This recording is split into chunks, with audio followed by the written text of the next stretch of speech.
तो very very good morning friends. जो आपके महाद्वीप चले थे उसमें यूरोप महाद्वीप बचा था, और इसको कराने के बाद मुझे लगता है कि आप लोगों को कुछ नहीं बचेगा। शायद आप हमसे सबूत इसलिए मांगते हैं क्योंकि हम बहुत छोटे हैं, और छोटे हैं तो छोटे हैं, अब क्या कर सकते हैं। ठीक है, मैं थोड़ा डिमोटिवेट भी हो गया था, सब्सक्राइबर नहीं बढ़ रहे थे, लेकिन फिर भी आपको एक चीज़ दिखा देते हैं। जो कहते हैं क्वेश्चन कहाँ से आते, तो एक ने लिखा था तू क्वेश्चन कहाँ से लाएगा। देखो, तू ताड़ तड़ा के सब बोलना ठीक है, अच्छा भी लगता है, लेकिन कभी समझ लिया करो। किसी को कुछ भी कहने से पहले सारे वीडियो देखोगे तो आप कभी भी कोई क्वेश्चन नहीं उठाओगे हम पे, कभी नहीं उठाओगे। एक एक ही दो आते हैं नमूने, बाकी कोई नहीं आता। उसके हम सबूत आज दे के चल रहे हैं, देखो क्वेश्चन कहाँ से आते हैं। ये अपनी आंखें खोलो, अच्छे से खोलो आंखें। एक क्वेश्चन था, प्रसिद्ध यूनेस्को स्थल बोर्डो पोर्ट ऑफ मोन्यूल किस देश का है। यूपीपी 18 क्या नाम फरवरी सुबह फर्स्ट शिफ्ट का क्वेश्चन पेपर था, वो क्या नाम क्वेश्चन था। और ये बर्ड हिस्ट्री से आया था, जिसे विश्व का भूगोल कहते हैं। खूब धीरे से बता रहा हूँ, समझ लीजिएगा। और इसका हम नोट्स में दिखा रहे हैं कि क्वेश्चन कहाँ से आएगा, क्योंकि सब ने कहा था कहाँ से बना लेगा, तो जब पता नहीं क्वेश्चन कहाँ से।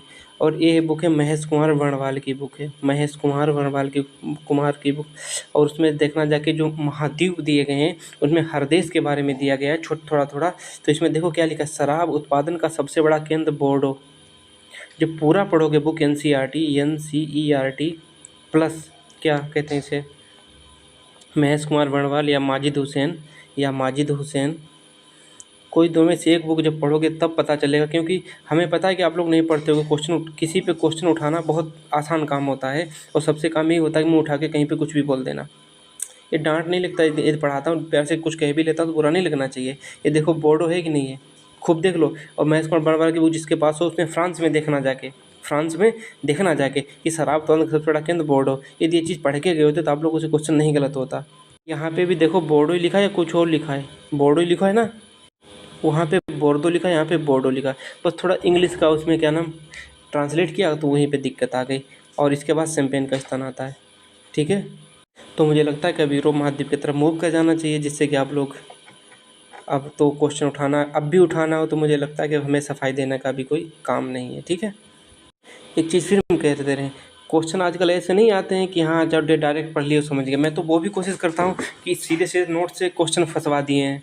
बाकी क्योंकि जो मेहनत करेगा उसको तो पता ही होगा ना कहाँ से आए हैं। और आज हम थोड़ा यूरोप पे, यदि आप लोग चाहें, क्योंकि सब लोग कहते हैं समझा के बता दिया करो। ये यूरोप महाद्वीप है, अच्छे से देख लो कि हम इसे समझा सकते हैं कुछ चीज़ें। और ये क्या नाम वो है, दो मैप, एक पॉलिटिकल मैप होगा, ये वाला देखो क्या ना पॉलिटिकल मैप। यहाँ पे भी हम दिखाएंगे कि आखिर कैसे, कहाँ पे हम सबसे पहले, चलो इसी से उससे स्टार्ट करते हैं। यहाँ पे ज़्यादा हम अच्छे से कर सकते हैं। आपने खूब सुना होगा क्या कि अटलांटिक महासागर को अटलांटिक महासागर को भूमध्य सागर से कौन जोड़ता है। अटलांटिक महासागर को भूमध्य सागर से कौन जोड़ता है। ये देखो यहाँ पे अटलांटिक ओशियन है, अटलांटिक महासागर लिखा। और यहाँ पे देखो ये है भूमध्य सागर, इधर की साइड में भूमध्य सागर है। ठीक है, भूमध्य सागर यहाँ पे है। आप मैप देखिएगा, मैप का कमाल यही होता है कि बहुत अच्छे से समझ में आता है। और यहाँ पे है जिब्राल्टर संधि। जिब्राल्टर संधि क्या है, जिब्राल्टर। तो भूमध्य सागर को अटलांटिक महासागर से कौन जोड़ता है, तो क्या कहोगे, जिब्राल्टर। जिब्राल्टर। एक क्वेश्चन आया था UPSI 2021 में। संधियाँ हम बाद में कराएंगे, लेकिन फिर भी आपके अंदर धैर्य होना चाहिए, क्योंकि हमारा मोटिवेशन क्या है कि आप लोगों का प्यार, सपोर्ट और क्या नाम अच्छे, ठीक है, सब कुछ है। आज हम सब कुछ क्लियर करके चलेंगे, बस थोड़ा में खाका तैयार कर लेने दीजिएगा, फिर बताना कि हाँ आपने ये चीज़ सही बताई है गलत बताई है। सबसे पहले हम एक चीज़ बताएंगे कि उत्तरी ध्रुव इधर है, उत्तरी ध्रुव इधर ही होगा, क्या नाम, यूरोप के उधर। लेकिन सबसे ठंडा, क्या नाम, विश्व का सबसे ठंडा शहर बरखोयास्क यहाँ पे क्यों है, बरखोयास्क यहाँ पे है। एक इसका सबसे पहले हम सिद्धांत खत्म कर देते हैं। एक होता है महाद्वीपीय सिद्धांत, ये भी UPSI 2021 में पूछा गया था। महाद्वीपीय सिद्धांत, एक होता है महासागरीय सिद्धांत, एक होता है महासागरीय सिद्धांत, और एक होता है महाद्वीपीय। महाद्वीपीय सिद्धांत वो होता है जहाँ पे महाद्वीप होते हैं, महासागरीय सिद्धांत जहाँ पे महासागर होते हैं। तो इतना आप लोग समझ सकते हो। तो आखिर एक ऐसा क्यों होता है, किस सिद्धांत के आधार पर, कि जो बरखोयास्क शहर है विश्व का सबसे ठंडा शहर है। PCS UPSC तीन जगह पूछा गया, तीनों जगह से मैंने देख लिया। उस चीज़ को हम एक्सप्लेन करना चाह रहे हैं। एक चीज़ महाद्वीपीय सिद्धांत कहता है कि जो महाद्वीप होता है, पानी और महाद्वीप, महाद्वीप मतलब यहाँ पे मिट्टी और सब कुछ होगा, पानी नहीं होगा। तो आप सबसे पहले मैं एक चीज़ बहुत समझा दें, उसके बाद यहाँ पे समझना कि जैसे कि आप छत पे जाइएगा और वहाँ पे 1 बाल्टी पानी रखिएगा, 1 बाल्टी पानी रखिएगा और छत पे, और क्या नाम, साइड से छत ऐसे जाइए और नंगे पैर जाइएगा, या स्लीपर में मत जाइएगा, नंगे पैर जाइएगा। तो वहाँ पे अब मजाक भी नहीं करेंगे, वहाँ पे पैर रखिएगा। दोपहर के 2 बजे जाइएगा और सुबह 10 रख के आइए पानी। देखना जाके कि तुम छत पे पैर रखोगे नंगे पैर तो बहुत जलेगा, और वही पानी तुम क्या नाम, वही पैर अपना बाल्टी में रखोगे तो आपका पैर नहीं जलेगा, आपका पैर नहीं जलेगा ना, एकदम उसका ठंडा लगेगा। इसका एक ही सिद्धांत क्या नाम, महाद्वीपीय सिद्धांत यही कहता है कि जो महाद्वीप होते हैं, क्योंकि ये स्थान पानी से तो दूर है, बहुत दूर है ना, यहाँ पे थोड़ा दिखता है, लेकिन यहाँ पे बहुत दूरी है, यहाँ पे बहुत दूरी पानी की है।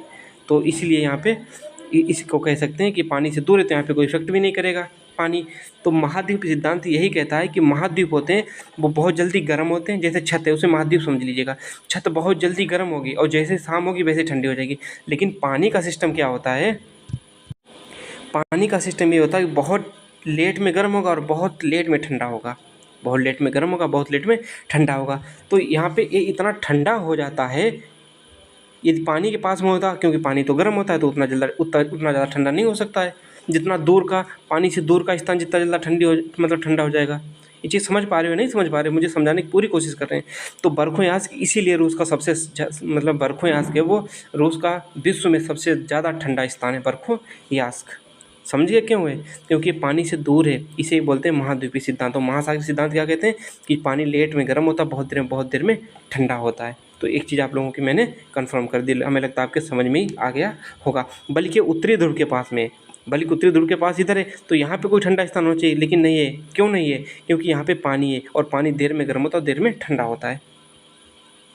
ये चीज़ अब बहुत अच्छे से आप लोग समझ गए होंगे। अब देखिएगा, ये यूरोप है, यूरोप महाद्वीप ऐसे तो यहाँ पे देखो यूरोप महाद्वीप, यही तो है यूरोप महाद्वीप है, यही तो है, देखो यूरोप महाद्वीप है। ये देखो 3 साइड से, पीछे वाले देख लेते हैं स्लाइड में। ये महाद्वीप यूरोप है, देखो यहाँ से ऐसे करके यहाँ पे क्या नाम, ऐसे करके है ना। तो ये देखो 3 साइड से, इधर भी वाटर है, इधर भी वाटर है, और यहाँ पे भी ये क्या नाम, भूमध्य सागर, और भूमध्य सागर हो गया, कैस्पियन सागर होगा, काला सागर हो गया, यहाँ पे सागर है। तो 3 सागर से, मतलब 3 सागर से घिरा हुआ 3 साइड से घिरा हुआ। इधर तो देखो प्रायद्वीप है। तो यूरोप को प्रायद्वीपीय महाद्वीप कहते हैं, इसीलिए कहते हैं प्रायद्वीपीय महाद्वीप, क्योंकि प्रायद्वीप किसे कहते हैं, वह क्या नाम, द्वीप जो 3 तरफ से पानी से घिरा उसे प्रायद्वीप कहते हैं। और ये 3 तरफ से घिरा, इसीलिए एकमात्र महाद्वीप जिसे प्रायद्वीपीय महाद्वीप कहते हैं। क्यों कहते हैं वो हमने रीजन बता दिया, प्रायद्वीपीय महाद्वीप क्यों कहते हैं, ये भी क्वेश्चन पूछा गया था, इसलिए मैंने इसको डिफाइन कर दिया, क्योंकि ये चीज़ हम लिखाएंगे आगे, लिखी भी होगी उसमें भी दिखाएंगे। अब एक क्वेश्चन पूछा गया था कि डॉगर बैंक आखिर यहाँ पे क्यों विकसित है। देखो हम आपको पुलिस वाला क्वेश्चन बताएंगे। जो ये यूके है, यहाँ पे डॉगर बैंक, एक डॉगर बैंक क्या नाम, यूके का मत्स्य उत्पादन क्षेत्र है, वो कैसे बन गया। अब आप लोग कहते हो कि यहाँ तो क्या नाम बर्फ़ जम जाती है, तो यहाँ पे बर्फ़ कैसे क्या नाम हो जाती है, मछली कैसे पालन हो जाता है। तो देखिएगा, ध्यान से देखिएगा, ये देखो यूके यहाँ पे लिखा है, यूके नहीं तो मैं लिख दे रहा हूँ यूके, यहाँ पे यूके भी यूरोप में पड़ता है। अब यहाँ पे देखिएगा, मैं यहाँ पे अच्छे से समझा सकते हैं। ये देखो इक्विलेटरल लाइन है, जो विषुवत रेखीय, ये विषुवत रेखीय लाइन है। विषुवत रेखीय लाइन में क्या है कि इक्विलेटरल धारा करंट, आपने धाराएं पढ़ी, गल्फ स्ट्रीम, ठंडी धारा, गर्म धाराएं क्या होती हैं वो भी देखो। धारा मतलब पानी, जहाँ पे पानी बहेगा वहाँ पे धारा होगा। यहाँ पे जो धारा होती है वो पूर्व से पश्चिम की ओर चलती है, पूर्व से पश्चिम की ओर चलती है। जब ये धारा ऐसे ऐसे चलती जाती है तो यहाँ पे टकराती है, यहाँ से फिर ऐसे घूमती है, फिर इस अमेरिका के टकराती है, और अमेरिका में इस जो इक्विलेटरल करंट होती है, जो वो विषुवतीय धारा होती है। देखो धाराएँ पूरे महाद्वीप में एक ही होती हैं, लेकिन अलग अलग तट पर अलग अलग नाम होता है, अलग अलग तट पर अलग अलग नाम होता है। प्लीज़ इसको समझने की कोशिश करिएगा, क्योंकि ये टॉपिक थोड़ा वैसा है, तो मैं समझाने की कोशिश करूँगा। तो देखो यहाँ पे ऐसे करके धारा चली, फिर धारा चली पूर्व से, और इस धारा पूर्व से पश्चिम क्यों चलती है, पूर्व से पश्चिम क्यों चलती है, क्योंकि पृथ्वी जो है पश्चिम से पूर्व घूमती है, पृथ्वी जो है पश्चिम से पूर्व घूमती है। ऐसा क्यों होता है, अब जैसे आप गाड़ी में बैठे हो, अचानक चलती है गाड़ी, तो आप पीछे की तरफ जाओगे। उसी तरह पृथ्वी जब पश्चिम से पूर्व घूमती है, तो जो धारा होती है वो पूर्व से सॉरी जो धारा है वो देखो पूर्व से पश्चिम की ओर चलती है। धारा जो होती है वो पूर्व से पश्चिम की ओर, देखो चल रही कि नहीं धारा पूर्व से पश्चिम की ओर। इसे हम लिख सकते हैं ईस्ट टू वेस्ट चल रही है। बट क्यों चलती है, इसका एक रीज़न ये है कि जो पृथ्वी है वो पश्चिम से पूर्व की ओर घूमती है, बस। क्योंकि आप गाड़ी में बैठे अचानक तो आगे चलोगे तो आप पीछे चले जाओगे, इसको ऐसे सिद्धांत को समझ लीजिएगा। अब इस सिद्धांत को हम यहाँ पे मिटा दे रहे हैं। अब एक चीज़ देखिएगा कि जब ये धारा यहाँ पे आती है तो गर्म धारा है, क्योंकि विषुवत रेखा पे जो चीज़ होगी वो पानी गर्म होगा, तो एक गर्म पानी है जो इधर जाके टकराएगा यहाँ पे, फिर यहाँ से टकरा के यूरोप के तट पे आएगा, यूरोप के तट पे आएगा। अब कहोगे यहाँ तो बारिश होती है अच्छी खासी, बारिश अच्छी खासी क्या नाम, यहाँ पे पानी जमता क्यों नहीं? जो एक गर्म जल है वो यहाँ पे जाता है और टकराता है और यहाँ पे गर्म मतलब पानी बना रहता है।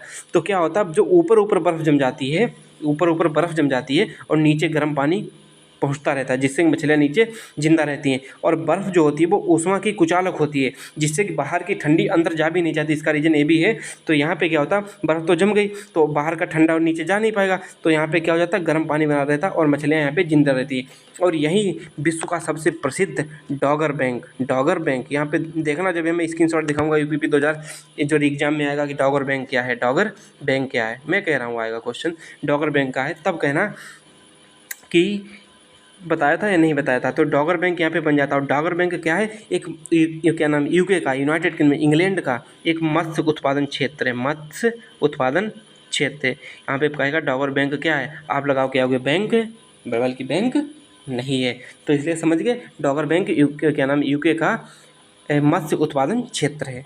करेंगे नहीं तो आप लोग ज़्यादा परेशान हो जाओगे, ठीक है।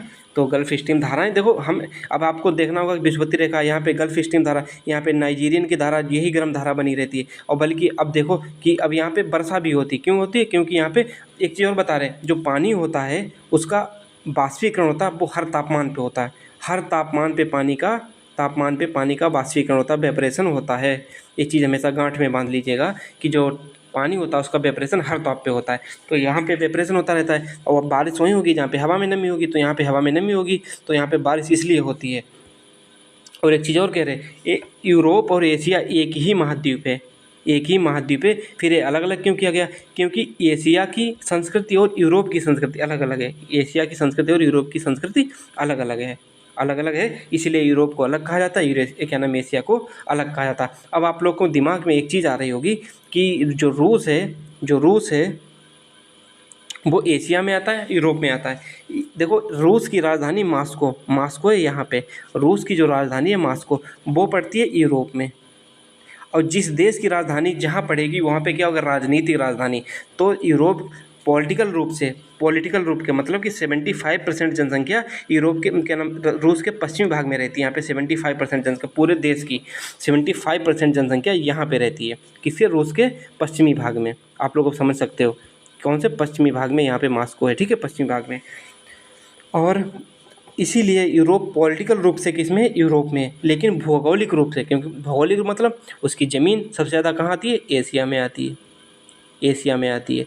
तो भौगोलिक रूप से क्या नाम, वो रूस है वो एशिया में आता है, इसलिए कहा जा सकता है यूरोप, क्या नाम, जो रूस है वो यूरोप और प्लस एशिया दोनों में आता है, इसीलिए आता है। और कोई रीज़न नहीं, कोई कहता है कि यूरोप में आता है, कोई कहता है एशिया में आता है, नहीं, यूरोप, रसिया है वो दोनों में आता है।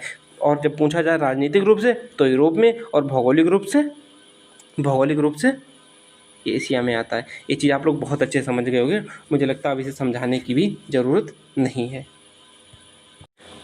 एक चीज़ देखिएगा, यहाँ पे इटली, कहाँ पे, इटली, ये देखो इटली आ जाए, ये देखो इटली है, यहाँ पे इटली है, ठीक है। इटली में यहाँ पे पाया जाता आल्प्स पर्वत है यहाँ पे। तो जिस प्रकार हिमालय से गंगा निकलती है, उसी प्रकार इससे भी क्या नाम, पो नदी निकलती है, पो नदी निकलती है। और जो पो नदी निकलती है वो इस साइड में आती है, धीरे धीरे इस साइड में ऐसे निकलती है, मतलब कि पश्चिम की साइड। उसी तरह क्या नाम, दक्षिण की साइड, उसी तरह हिमालय से जो गंगा निकलती है वो भी दक्षिण की बाईं तरफ होती हैं। और जो इटली का इस साइड का मैदान है वो बहुत क्या नाम, उसमें हर प्रकार की फसल वगैरह सब कुछ होती है, वो बहुत ही उपजाऊ मैदान है कि नहीं है। जब उपजाऊ मैदान है तो यहाँ पे क्या नाम, जिस प्रकार भारत में गंगा क्या नाम, जो गंगा का मैदान कहा जाता है, उपजाऊ भूमि को गंगा का मैदान किया जाता है, उसी तरीके से इसे पो नदी का मैदान कहा जाता है। और पो नदी का जो मैदान है उसका दूसरा ही नाम लोम्बार्डी का मैदान, लोम्बार्डी का मैदान, जैसे गंगा का मैदान है हमारे देश में, उसी तरह लोम्बार्डी का मैदान है। तो कहा जाए लोम्बार्डी का मैदान किस देश में पाया जाता है, तो तुरंत आप आंखें बंद करके कहोगे कि इटली में पाया जाता है। अब हम चलते हैं अपनी पीडीएफ की साइड। मुझे लगता है बहुत अच्छे समझाया होगा, ना समझाया प्लीज़ उसे माफ़ करिएगा। अब देखिएगा यूरोप महाद्वीप। यूरोप महाद्वीप जो है, यूरोप महाद्वीप, इसके उत्तर में आर्कटिक महासागर है, और क्या नाम पश्चिम में अटलांटिक महासागर, वो मैंने दिखा दिया। पूर्व में यूराल पर्वत है और कैस्पियन सागर, यूराल पर्वत और कैस्पियन सागर। तो हम जल्दी जल्दी इसको ख़त्म करते हैं। देखिए यूरोप अधिकांश देश 3 ओर से सागर से घिरा हुआ है, इसीलिए इसे प्रायद्वीपों का प्रायद्वीप कहते हैं। मैंने तुम्हें पहले एक्सप्लेन कर दिया, जिससे कभी पीडीएफ जल्दी ख़त्म हो जाएगी। फ्रांस का वासजेस एवं जर्मनी का ब्लैक फॉरेस्ट। ब्लैक फॉरेस्ट किस देश में, जर्मनी में बहुत ज़्यादा महत्वपूर्ण है। नीदरलैंड में कृषि योग्य नई भूमि प्राप्त करने के लिए समुद्र को पीछे धकेला गया, जैसे कि यहाँ तक समुद्र है, और जो नीदरलैंड है ये इसकी मतलब ज़मीन है वाली मेन। तो यहाँ पे पानी है, तो यहाँ पे इस पानी में क्या कह रहे हैं कि मतलब कि मिट्टी डाल रहे हैं यहाँ पे, और इस मिट्टी को डाल के एक नया मैदान बना रहे हैं किसके, कृषि योग्य ज़मीन के लिए नीदरलैंड में, जिससे कि यहाँ पे भूमि की जा सके। तो नीदरलैंड में कृषि योग्य नई भूमि प्राप्त करने के लिए समुद्र को पीछे धकेला गया। समुद्र पीछे धकेला मतलब कि पहले क्या नाम नीदरलैंड ऐसा था, अब यहाँ पे पानी था पहले, तो इतने में पानी में, अब इस पानी में थोड़ा और यहाँ तक मिट्टी डाल ली इन्होंने। जब इतनी मिट्टी डाल ली तो यहाँ पे क्या हो गया, नीदरलैंड यहाँ से यहाँ तक ज़मीनी भाग हो गया। तो यहाँ पे पहले समुद्र था, अब समुद्र यहाँ पे आ गया, तो इसलिए क्या किया, समुद्र को पीछे ढकेला गया। इसका मतलब ये हुआ। तो नीदरलैंड में कृषियों की नई भूमि प्राप्त करने के लिए समुद्र को पीछे की ओर धकेला गया है। कहाँ, नीदरलैंड में। और इस भूमि पर मजबूत दीवार खड़ी कर, जिसे डाइक कहते हैं, इस भूमि पर एक मजबूत दीवार खड़ी कर जिससे कि पानी अंदर ना आए, उसे डाइक कहते हैं। डाइक किसे कहते हैं, मजबूत दीवार, जो क्या नाम नीदरलैंड द्वारा बनाई गई है समुद्र को पीछे करने के लिए। इस प्रकार प्राप्त भूमि जो हमें ज़मीन मिलती है उसे पोल्डर लैंड कहते हैं, पोल्डर लैंड बोलते हैं, पोल्डर भूमि बोलते हैं। क्या बोलते हैं, पोल्डर भूमि। पोल्डर भूमि कहाँ पाई जाती है, नीदरलैंड में पाई जाती है, इसलिए मैंने ये चीज़ बताई है। नार्वे तट की भूमि फ्योर तट का उदाहरण प्रस्तुत करती है। अब जैसे नार्वे ऊपर सबसे देश है, कहा ना, उत्तरी ध्रुव के साइड में। अब क्या नाम फ्योर्ड तट क्या होते हैं, जैसे कि ये समुद्र बह रहा है, ये क्या नाम समुद्र है। अब यहाँ पे बर्फ़ जमने लगी, और बीच में पानी बहने लगा, तो इस तट को बोलते हैं फ्योर्ड तट। इस तट को बोलते हैं फ्योर्ड तट, ठीक है। नार्वे तट की भूमि फ्योर्ड तट का उदाहरण प्रस्तुत करती है। सोगेन फ्योर्ड विश्व में जो क्या नाम सोगने कहाँ का है, नार्वे का है। सोगने फ्योर्ड विश्व में सबसे बड़ा फ्योर्ड है कौन, सोगने फ्योर्ड। फिनलैंड में हिमोड़ो मतलब जो हिम मतलब बर्फ, और मतलब कि जैसे नहीं छाता की तरह ऐसे बन जाते हैं, जैसे इधर से पूरा ऐसे करके अपन बर्फ़ जम गई चारों तरफ से, अंदर क्या नाम पानी रह गया, तो इसे क्या हिमोड़ बोलते हैं, ठीक है। तो क्या हो गया कि हिमोड़ के जवाब से लगभग 50,000 झीलें निर्मित हुई। लगभग 50,000 झीलें कहाँ निर्मित हुई, फिनलैंड में। इसलिए फिनलैंड को झीलों का देश भी कहा जाता है, इसलिए फिनलैंड को झीलों का देश भी कहा जाता है। नार्वे, स्वीडन, आइसलैंड और डेनमार्क स्कैंडिनेवियाई के नाम से प्रसिद्ध है। 1 2 3 4 नार्वे, स्वीडन, फिनलैंड और आइसलैंड और डेनमार्क, ये किसके नाम से प्रसिद्ध हैं, स्कैंडिनेविया देश के नाम से। और जो क्या नाम लोकपाल का पद था, वो किस देश से लिया गया था, वो इसी देश से लिया गया था। किस देश से, स्कैंडिनेवियाई देश से लिया गया था। इसको अच्छे से ध्यान रखो। स्पेन और पुर्तगाल को मिलाकर आइबेरिया कहलाता है, आइबेरिया का प्रायद्वीप बनता है। यूरोप की सबसे लंबी नदी क्या है, बोल्गा नदी है। कैस्पियन सागर में बोल्गा और यूराल नदियाँ गिरती हैं। किस सागर में, कैस्पियन सागर में। काले सागर में नीपर, तीस्तर, डान व डेन्यूब नदी गिरती है। नीस्तर, डान व डेन्यूब नदी। यूरोप का सबसे व्यस्त अंतरस्थलीय जलमार्ग राइन नदी का, इस पर रॉटरडम बंदरगाह है। रॉटरडम कहाँ है, इंग्लैंड में है। देखिएगा फ्रांस की सीन नदी इंग्लिश चैनल में गिरती है। इंग्लिश चैनल में कौन सी नदी गिरती है, फ्रांस की सीन नदी, बस इतना याद रखने का। पो नदी को इटली की गंगा कहते हैं। इटली की गंगा क्यों कहते हैं, वो हम आपको एक्सप्लेन कर चुके हैं। यूक्रेन में विश्व का प्रमुख गेहूं उत्पादक स्टेपी क्षेत्र, यूक्रेन में जहाँ पे बाढ़ चल रहा है, स्टेपी क्षेत्र कहाँ है, यूक्रेन में अवस्थित है, जिसे विश्व का अन्न भंडार है, रोटी की डलिया कहा जाता है। इटली किस लिए, अंगूर और जैतून की खेती में विश्व प्रसिद्ध है। इटली लोम्बार्डी का मैदान मैंने बताया, लोम्बार्डी कैसे बना। लोम्बार्डी का मैदान यूरोप में सर्वाधिक चावल उत्पादन करता है। अब लोम्बार्डी आप नहीं पूछेंगे लोम्बार्डी क्या है। विश्व का सबसे बड़ा महल वेटिकन रोम में है। विश्व का सबसे बड़ा महल वेटिकन रोम में है। इटली की राजधानी रोम टाइबर नदी के किनारे। इटली की राजधानी रोम कहाँ है? टाइबर नदी के किनारे है, तट पर है।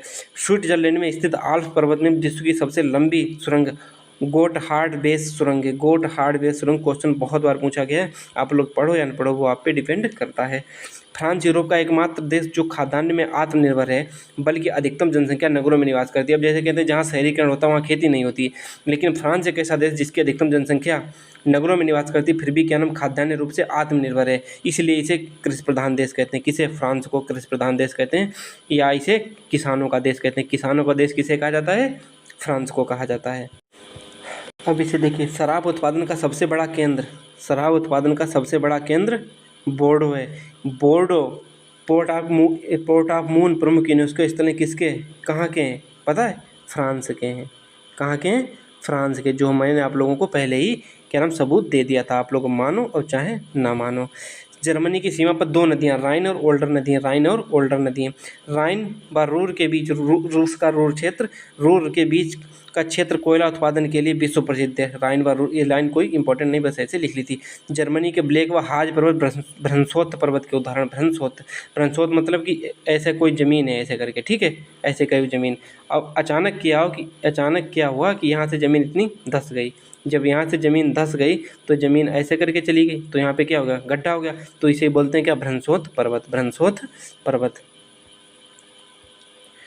जर्मनी के ब्लैक हार्ज पर्वत भ्रंशोत पर्वत के उदाहरण।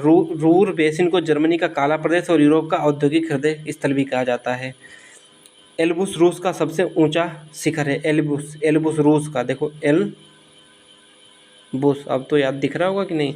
एल्ब्रूस रूस का सबसे ऊंचा पर्वत शिखर है। बैकाल सबसे गहरी झील व कैस्पियन सागर की सबसे बड़ी झील रूस में। बैकाल और कैस्पियन सागर कहाँ है? रूस में है।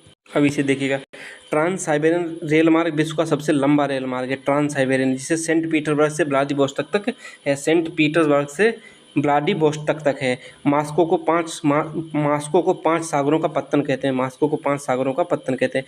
आइसलैंड विश्व का सबसे पुराना संसदीय लोकतंत्र है आइसलैंड, और इसकी राजधानी रेज्याविक,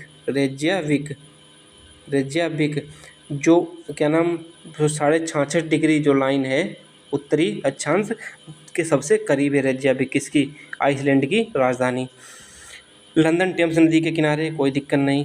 उत्तरी आयरलैंड सहित ग्रेट ब्रिटेन को यूके कहते हैं, और इंग्लैंड, स्कॉटलैंड और वेल्स। ग्रेट ब्रिटेन में कौन कौन आते हैं? इंग्लैंड, स्कॉटलैंड और वेल्स आते हैं। स्विट्जरलैंड सुंदर घड़ियों के लिए प्रसिद्ध है। सुंदर घड़ियों के लिए कौन सा देश पसंद है? वो फेमस है स्विट्जरलैंड।